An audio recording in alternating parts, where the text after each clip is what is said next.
Howdy folks, welcome to Bad GM's Campaign Build Along. I'm the Bad GM, Wayne Davis, and over the course of this show, we'll be creating an entire campaign for you to run from scratch. That means we're building an entire starting town from scratch, learning how to help our players create characters to play in the game, and then we're developing the various scenarios that make up a campaign.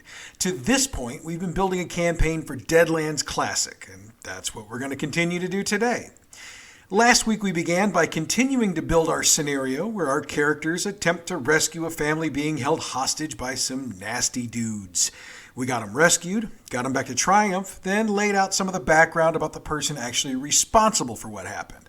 Then our group got some downtime. Once we finished creating that, I went back and did a campaign debriefing where I detailed how my group played through the very scenario we built. I also went one step further by detailing things they did during their downtime. Or, more to the point, things I did to them during their downtime. Now, before we start building this week, I forgot to have you hand out chips to the group last week. So if you didn't think to do it on your own, give each player 2 white chips for getting the job done. Also, toss a green chip into the box before your players draw their chips again. So, let's pick up where we left off last week. And, by the way, if you're new to this show, I really do pick up right where we left off in our last episode. So if you go back to the archives for this show and listen to episode 6, you'll be able to tell we're starting right where we left off. Our players need to head to Santa Fe as our Black Widow is there looking to find someone else to rip off and possibly do away with. And for the record, those are lowercase letters on Black Widow because we don't want a lawsuit from either Marvel or Disney. Thank you very much. They're probably going to want to take horses only since using a wagon will take them longer to get to Santa Fe. For the record, you're going to need to figure out approximately how long it's going to take to get to Santa Fe. We knew it took about a day and a half on horseback to get to Buzzard's Peak, and we know it takes about 6 days to get from Triumph to Dodge City. So with that information in hand, we can approximate the time. Don't worry about being 100% accurate unless you deal with OCD, and you need to be that accurate. I decided it would take about 2 weeks, and I ran with it. If your arithmetic works out differently, go with yours over mine. I also decided I wasn't going to have anything happen during the trip because I didn't really feel like messing with a bunch of random encounters on the ride. But you should feel free to present your players with a variety of colorful characters during their trip, and if you want them to get ambushed, do that as well. Again, it's your game. Make it as colorful as you would like it to be. Historically, there were all kinds of groups of people who would choose to caravan together on long trips, and since the group will be on the Santa Fe Trail, they could run into a traveling carnival or a traveling circus or groups of homesteaders headed for a new life or missionaries heading for Lost Angels. I think you get the idea. Like I said, if you want to go that way, please do so. That type of color can be the extra spice a game session needs. My group basically wanted to cut to the chase, and since I created this part of the campaign on the fly, I agreed, and we cut to their arrival in Santa Fe.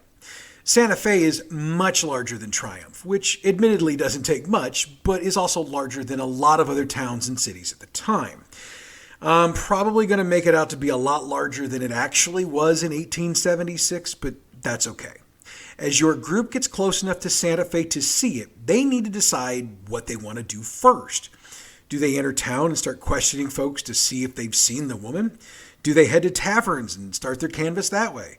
Or do they head to the jail and speak with the chief of police? The smart money for your group would be to head to the jail and speak with the chief of police.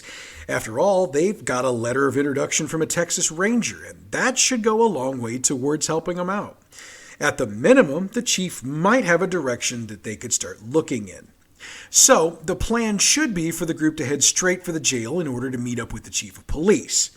However, as the GM, you have the ability, and frankly the right, to put in whatever types of flavor and or distractions you want for your group. Look, by this point, you're running the game long enough, you should start to have an idea of how your group is going to respond to different situations. And you should also have an idea of what you can present to your players to provide flavor without taking too much time on things that don't tie into the game itself. Plus, there will be some time for them to explore and or goof off a bit once they make their introductions. Now, I've mentioned this once or twice already, but it bears repeating. I did a large part of this scenario on the fly with my group, so it doesn't have my usual level of research like I would into Santa Fe for the late 1800s. So I didn't worry about trying to lay out the city like it would have been at that time. Instead, in my mind, I divided the city into 3 sections: the high rent district, the poor district, and everything else. And I realize that's way oversimplified. But as I said, I did this on the fly. I would encourage you to take a bit of time and do some Google searches for information on Santa Fe at that time, 1876, if you're looking to lay things out and be historically accurate. And for the record, I'm going to be doing a lot more of that moving forward. Anyway, the group will reach the jail, which is in the everything else part of Santa Fe. It's a decent-sized jail since it holds not only city criminals, but also the holding cells for county criminals awaiting trial, and it's used by federal officials to hold their criminals for trial. So, that's a good reason as to why it would be a lot larger. This is reinforced by what your players will see when they get to the jail. The building takes up at least a square half block, and it has a reinforced set of double doors to enter. Once they enter, they're further impressed by the size and purpose of the building, as the office they see only takes up about a third of the building size. There's a desk about 10 feet inside the door that basically acts as a gateway to the rest of the office/station. There is an armed officer manning the desk, and they'll be dealing with that officer in a minute. Quick glance through the rest of what they see the stereotypical bullpen setup of police stations that we've seen throughout film and television history, with a half a dozen or so desks, with 1 or 2 of them currently staffed with officers doing paperwork. They also notice an office in the left rear corner with a door with the words Chief of Police painted on it. There's also a set of double doors in the right rear of the room, and the number of locks on them should indicate that that's the access to the cells. There's also a number of storage closets on the right-hand wall. Okay, so with the layout complete, let's get back to the interaction. The desk officer will stop them, and once they show their letter of introduction, he'll take it, call to one of the other officers to take it from him, and asks the group to wait until they have an answer. The chief will see the group, and he lets them know that so long as they don't do questionable things in an open, overt way, they'll have no issues with him. He also has some information to share with them. The Black Widow has been reported to be in the high rent district, schmoozing with the high rollers at the Grand Hotel. He's well aware of the bounties for her arrest, but unfortunately hasn't been able to get an officer close enough to her without spooking her. The Grand Hotel also has an arrangement with certain business people in Santa Fe that prevents the police from operating there in an overt manner. That also means they just can't go in, search rooms, and haul her out. So the chief has a rotation of officers working undercover in the hotel to try to get close enough to her so that they can arrest her and bring her in. However, he's tired of playing the game and would just as soon have her out of his town and out of his hair so he can get back to the regular business of policing his city. He offers the names of his undercovers, Bruce Collins and Trevor Mitchell, and provides a description of both men. He also provides the group with a note identifying them as associates that are there to help bring the widow in. How the group chooses to do this is up to them, but the chief again reiterates that they need to be more covert than overt. That's the information the group gets. Should you have someone who looks for bounties to bring in, the chief will have one for them. Izzy Fulton, who's a notorious pickpocket, has been relieving high rollers of their winnings in and around the Grand Hotel for the past few days, and with his undercovers focusing on the widow, they can't risk their mission to take him down. Again, he provides a description, which I will leave to you to come up with so it's to your liking, and again notes that Izzy has been reportedly basing himself out of the Grand Hotel. The reward for bringing Izzy in is $500, but they want him alive. Once the meeting with the chief is complete, the group has to decide how they want to do things. One thing they need to consider is accommodations. Again, they need to take into account that at least some of them will need to be in the Grand Hotel in order to scope out and find the widow. They can choose to get rooms at the hotel if they want. As per the common gear page in the player's guide, one day in a high-class hotel is $10. By now, the group should have that kind of money. They need to afford it. If they don't, it's not a big deal. They can get a room in another hotel in another part of town for $2 a day. However, anyone going into the Grand to gamble is going to want to look the part. And unless the characters in question dress fancy to begin with, they're going to have to get some clothes. Again, refer to the common gear page for this.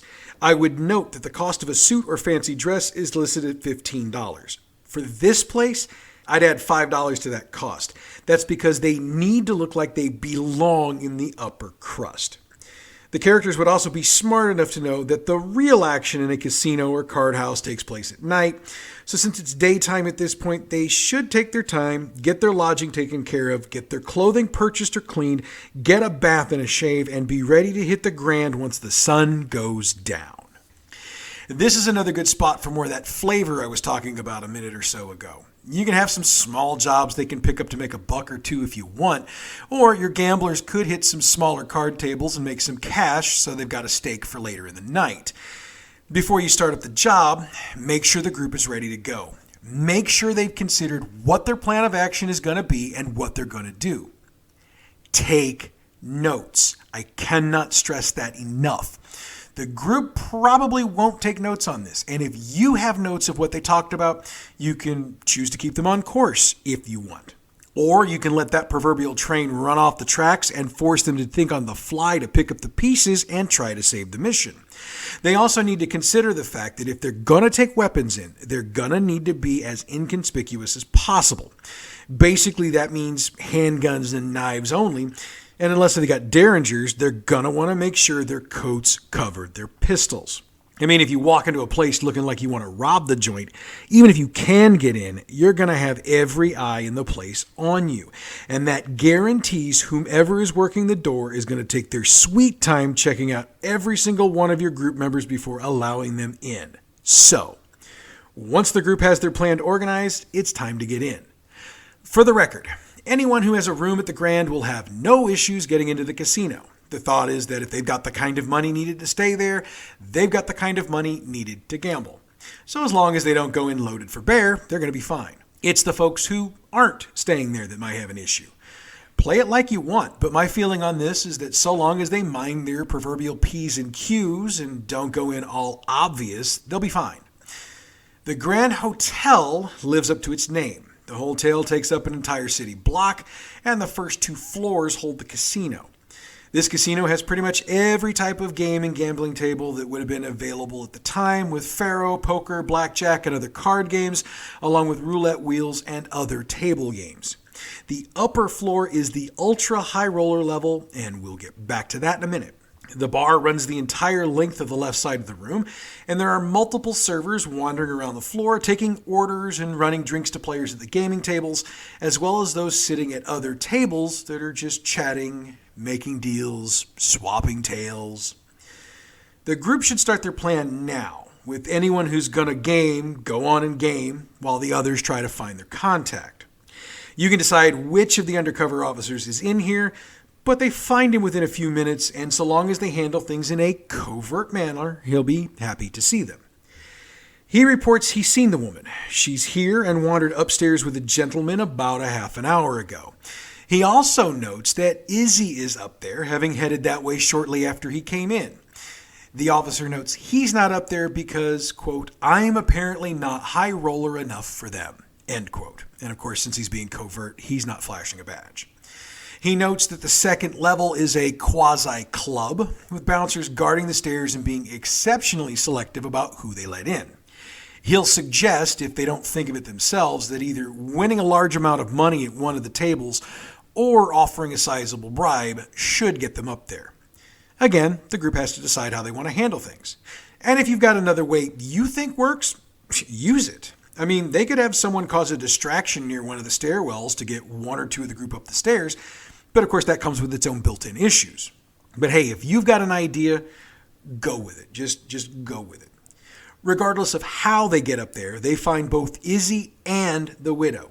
She's cozied up to him at a poker table, and he's winning big. At this point, your group has to figure out how to separate either or both of them from the table and do it in a covert manner.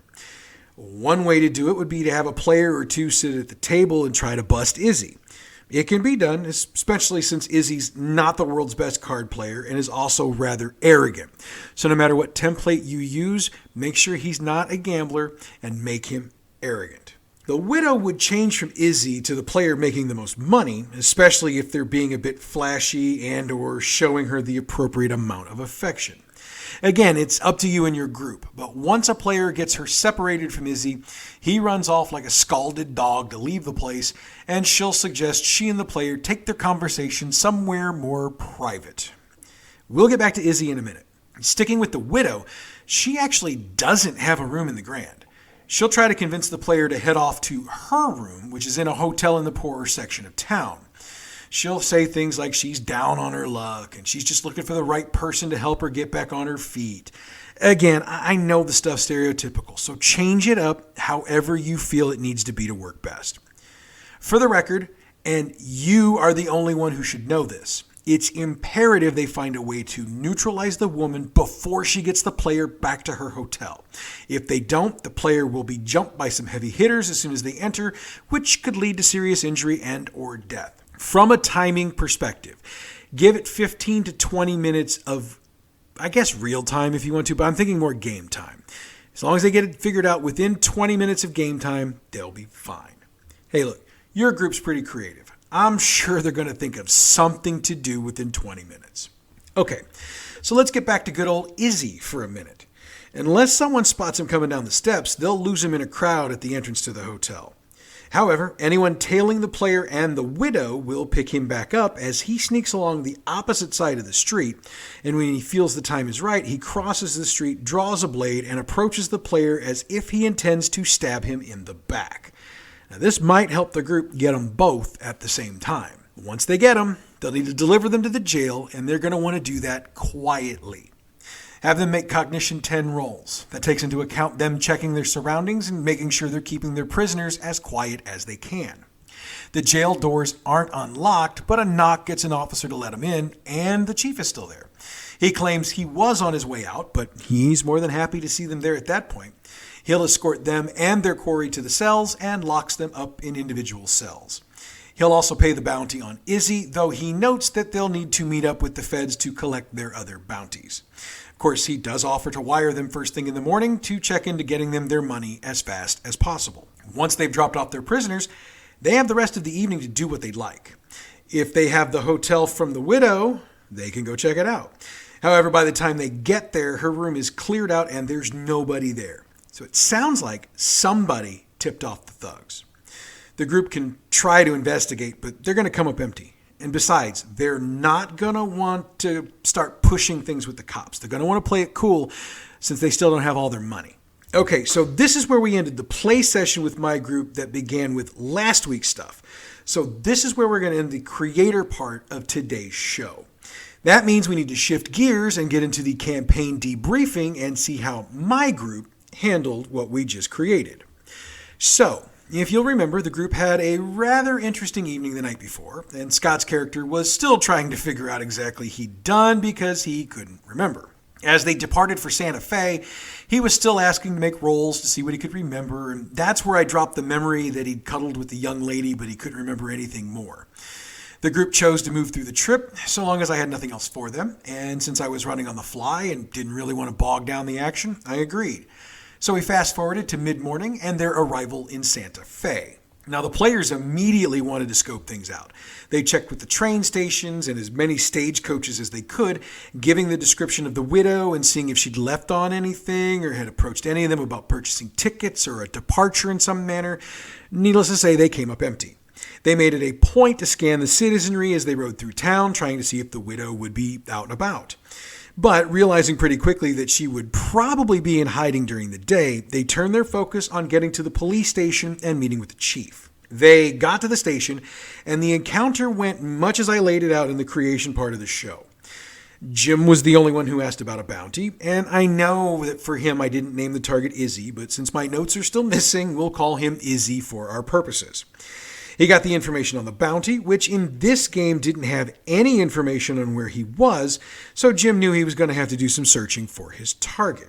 However, Jim decided to put the bounty on the back burner while he and the rest of the group laid out their plan for that night.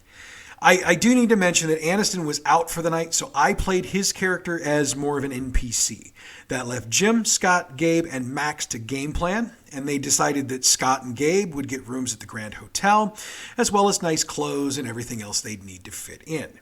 To make sure they'd have enough money, Jim provided them with cash from the group fund, which they'd wisely decided to start a few days before they left Triumph. It was also decided that Jim, Max, and Aniston would get cheap hotel rooms so that they'd have their manpower spread out a bit, and that would allow them to search in multiple places if they lost the widow at the Grand. Now, here's where I need to point out that my game gets a bit different from what we've created, and that's because what I did with Jim and his bounty wasn't as good as I would have liked it to be, so I set up the creative for your game to be a bit smoother. Okay, so with the disclaimer out of the way, it was agreed that Gabe and Scott would get into the Grand Hotel and scope out to try to find the widow. Aniston would be posted up across the street from the hotel, keeping an eye on those who came in and out, so that if Gabe and Scott lost her, he could pick her up, follow her to wherever she went, and come back and take the boys to her. With the plan in place and some time before things would start heating up, Jim and Max decided to follow a clue that they had picked up towards the bounty, which in my game was wanted for assault or suspicion of killing someone. They went to a hotel room in the low-rent district, bribed the desk clerk, and got access to his room. They found weapons, a bit of money, and papers indicating he was guilty of what he'd been charged with, and also noting that he was going to take out a high roller that night. So with their target headed towards their other target, Jim and Max decided to head off towards the Grand Hotel and see what they could do to stop Izzy from doing what he'd promised to do. While that was going on, Gabe and Scott hit the casino floor. Gabe immediately hit the tables and could not miss a roll for gambling. I'm serious, he won a whole bunch of money. Scott was having some drinks and schmoozing with folks and finally found the undercover officer. They spoke for a few minutes, with Scott buying him a drink to maintain cover. He got the information that she was upstairs and was told that she was, quote, hanging on some poor sucker, end quote. Scott got word to Gabe, who stopped playing cards, mostly because nobody wanted to play at a table he was at anymore. They approached one set of stairs and were turned down until they paid a bit of cash as well as a top shelf drink to the bouncer. They made their way upstairs, and it didn't take long to find the widow, as she was being a bit more obvious than she should have been. That was my fault. I decided to make some rolls on her behalf, and I rolled like garbage. Gabe decided the best way to get the woman away from the man would be to sit down and gamble, so he did. Again, Gabe just could not miss. I'm serious. I tried to scare him off by increasing the minimum bids by thousands of dollars, and while he did lose a couple of hands, eventually I decided I had to end it, and I had Izzy, who was the guy at the table, do a double or nothing bet. I lost, and I'd been calculating how much money was out there. Oh my God, Gabe won $40,000 at this table. Yeah, I actually did that. Again, there's a reason I'm the bad GM. The widow, who had started hanging on Gabe when he started winning big, now suggested they head off to somewhere more private. Izzy was cussing Gabe, accusing him of cheating and other things, but as Gabe and the widow walked away from the table, Scott caught up with Izzy, who'd pulled a knife and used his powers of persuasion to calm him down. The fact he bought him a drink didn't hurt things either. So that bought Gabe and the widow a bit of time to get further away. When Izzy was done with his drink, he headed off, and Scott waited an appropriate amount of time before taking off himself. Aniston picks up Gabe and the widow when they come out of the hotel, and he paced them as they walked down the street. A few moments later, Jim and Max got about a half a block or so from the hotel, and they noticed Izzy coming out, knife hidden behind his back. Jim figured out what was about to happen, and he pulled me aside to ask a question in private. And the question was this: could he act like a cop to get close to both Izzy and the widow, and when he went off to cuff Izzy, cuff the widow as well? I thought about it for a minute, and I realized that the way Jim dresses is much like county law would dress in much of the county. So yeah, I agreed he could. With that, we returned to the table, and I continued through my descriptions of what was going on, waiting for Jim to give me his signal. Needless to say, the widow had her hands all over Gabe, and he quickly figured out she had her hands primarily on his pockets, which is where he'd stashed his cash. Jim and Max quickened their pace and got within 20 feet of Izzy, as he got within about 5 feet of Gabe. That's when Jim called out to Izzy and put the plan in motion. I made some rolls, I had Jim make a roll, and by golly, it worked. He managed to get Izzy to stop and drop his knife, and as he tried to explain himself, basically by insisting Gabe had ripped him off, Jim and Max cuffed both Izzy and the widow. By this point, Scott caught up with the group and used his vocal ability to literally get the crowd to believe that there was nothing to see here. Aniston crossed the street, the group circled their prisoners, and they carefully made their way across town, headed for the jail. I had to make a few rolls just to see if someone was eagle-eyed enough to figure out what was going on, but the rolls failed, so the group was good. They got to the jail, deposited the prisoners, and shook hands with the chief. When they explained what had happened, the chief, noting that Gabe was toting around a lot of money, offered to lock it in the safe in his office for the evening, and that he could stop by first thing in the morning and he'd accompany them to the bank to deposit it. Gabe agreed and watched the chief lock the money away. The chief also paid Jim the bounty money and thanked all of them for a job well done. So, this puts us at the point where we ended the creative part of the show at, but it didn't end my game night. The boys returned to the Grand Hotel to have a few beverages and decompress. Scott, wanting to explore his powers a bit more, made it a point to eyeball any woman coming in wearing a fur stole or coat. Now, if I was a smart GM, I'd have not had anyone wearing one. But, not knowing what he was up to, I called one out to him. Now, to pause for a minute. This is one of those times you need to learn from my mistakes and stupidity because none of this should have been allowed to happen. Ever. Okay, so Scott gets close to the woman and stretches out his powers. I rolled to see if by chance the fur was new enough to qualify for Scott's powers. For the record, I rolled a d20 and decided that if it was 20, the fur was only a day or so removed from the animal it came from. And wouldn't you know, I rolled a 20. So I had the animal tell him it was a skunk and not the mink the woman supposedly thought it was. This led to a discussion between Scott and the gentleman with the woman, with the man getting agitated. Long story short, this led to the man killing himself and Scott using his powers to figure out why. Again, kids, I did this on the fly, and in retrospect, I shouldn't have, okay? The guy admitted he was living in lies, and Scott's little discussion unraveled him, causing him to realize the only way out was to take his own life. Needless to say, this brought the cops in, and they hauled off Scott, with Jim going along because he wasn't letting Scott go anywhere by himself. There was a bit more that happened after this, but in my opinion, it was both stupid on my part and lousy creative on my part, so I'm not wasting any more time by putting it here. What I will say is that I should have called a wrap on the game night after they saw the chief, but since Jim had only gotten there about an hour before, I didn't want to deprive him of a decent amount of game time.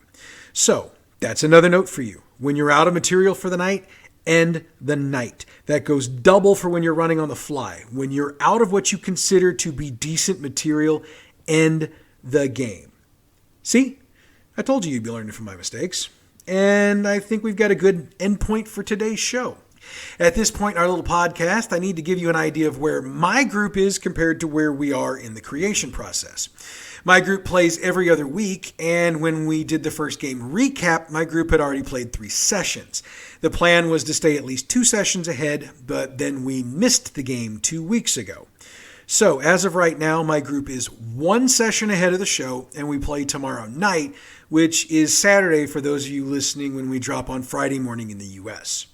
Depending on how far we get this week, we might be completely caught up by the time my group plays again in 2 weeks, but we shall see. Regardless, we're going to keep on keeping on for as long as the game keeps on rolling. But this is also a good time to start thinking about what game we're going to do next. So what do you want to see us do next? I'm game for just about anything, but you need to let me know on any of the socials or by email so I can start making plans, especially if I need to go buy a couple of books. I also want to take a minute to promote my other podcast, Role Playing History. This week, we celebrate the 1-year anniversary of the show with a look back at our first episode. Much like my game from time to time, there were things about that episode I wanted to change, so I took advantage of our anniversary to do so. Role Playing History is available wherever you get your podcasts. The music we use for this show comes from Pixabay.com. Check them out for all of your license-free and royalty-free music needs for your presentation. All Deadlands Classic books referenced in this show are licensed and trademarked by Pinnacle Entertainment Group, and we use them here for entertainment purposes only. Bad GM's Campaign Build Along is a production of Bad GM Productions. Follow us on Facebook, Bad GM Productions, Twitter @BadGMP, YouTube, Bad GM Productions, Twitch, Bad GM, and you can email us at badgmproductions@gmail.com. As always, I want to thank all of you for joining us thus far on our little journey to make your game life easier to manage. And thanks also for all of the comments and support. And like I always say, I'll keep making episodes for you as long as you'll keep listening. So next week we keep on keeping on, and I look forward to joining you then. Until then, this is Bad GM's Campaign Build Along, and I'm the Bad GM, Wayne Davis. Ciao.